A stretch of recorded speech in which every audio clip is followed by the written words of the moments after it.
Setelah memeriksa saksi dari pihak keluarga hingga pihak kepolisian, Jaksa Penuntut Umum menjadwalkan pada sidang lanjutan kasus kematian Brigadir Muhammad Nur Hadi untuk menghadirkan Misri pada Senin.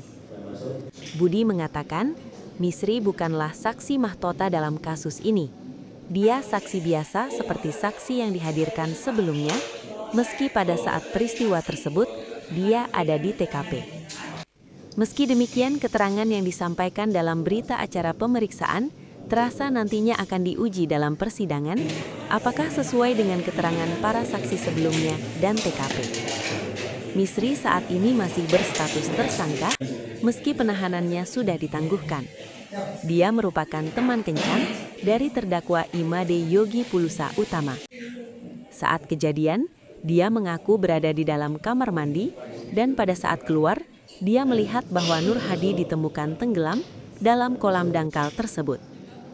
Setelah pemeriksaan Misri, pemeriksaan akan berlanjut pada saksi ahli, di mana JPU juga sudah menyiapkan sejumlah ahli untuk mengungkap peristiwa pembunuhan tersebut.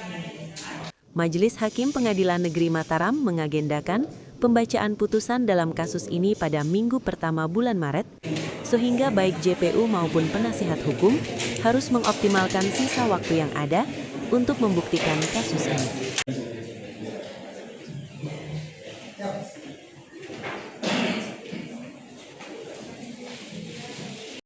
Jadi tadi dari korban intinya ada beberapa, termasuk HP korban. Kita berhasil buka tadi, sebelumnya kan tidak bisa.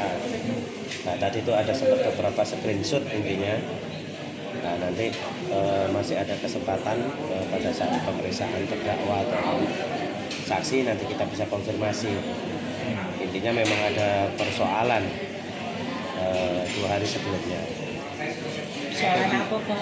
Jadi kalau dilihat dari tadi itu kan ada terkait ada 6 juta sama uang yang di screenshot ya, ditanyakan. Nanti kita perjelas lah, pertegas lagi. Intinya ada permasalahan sebelumnya. Di internal. Di internal antara korban dengan salah satu terdakwa. Salah satu terdakwa. Salah satunya ngomong Yang kan itu ya. Ya tadi kan saya kira sudah jelas tadi ya. Tapi itu bukan berarti untuk kan ada 2 peristiwa ini, 2 tersangka ya, bukan terdakwa kalau saat ini. Bukan Tapi berarti pelaku utama gitu. bukan. Ya. Hanya itu. Ini bisa membuka motif dari Untuk motif sebenarnya satu tidak wajib, yang jelas peristiwa itu kan dilakukan pembunuhan, penghilangan nyawa, apapun motifnya. Motif kan bisa masing-masing. Motif pembukulan tentu beda. Motif pitingan kan bisa saja beda. Sesuai dengan timeline. Timelinenya kan tadi jelas bahwa terdakwa yang Aris masuk di jam berapa tadi 19.59, keluar 20 sekian, kurang lebih di dalam 37 detik. Nah selebihnya itu kan ditemukan korban meninggal itu kan di jam 9 lebih, 1 jam lebih, dan di situ saturasi kan 70%, darah masih ngalir. Nah, kalau ditarik 1 jam lebih kan terlalu jauh. Nantilah pada satu ahli. Artinya ketika korban meninggal itu harus masih berada di situ. Korban masih hidup tadi kan, saksi Rendra masuk, korban masih ketawa-ketawa. Harus keluar, korban masih hidup.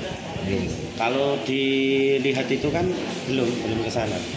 Tapi yang jelas ditemukan mayat pada saat itu kan saturasi 70%. Darah di kaki ngalir. Tidak ditemukan adanya kekakuan mayat. Nah, itu kan fakta. Objektif. Artinya gimana Pak menjelaskan? Nanti pada saat tuntutan kita uraikan. Nah, terus ya ini tahun baru, KUHP baru. Nanti tentu pada saat tuntutan kita menggunakan KUHP yang baru. Jadi bukan 338, terus kemudian hukum acaranya karena ini belum pemeriksaan terdakwa, maka nanti tetap KUHP yang lama. Tapi nanti pada saat pemeriksaan, maksudnya ini kita sudah beralih lah ke KUHP dan KUHP. apa saja yang berubah Pak, dari KUHP baru di kasus ini? Download Tribun X sekarang, menghadirkan lokal menjadi Indonesia.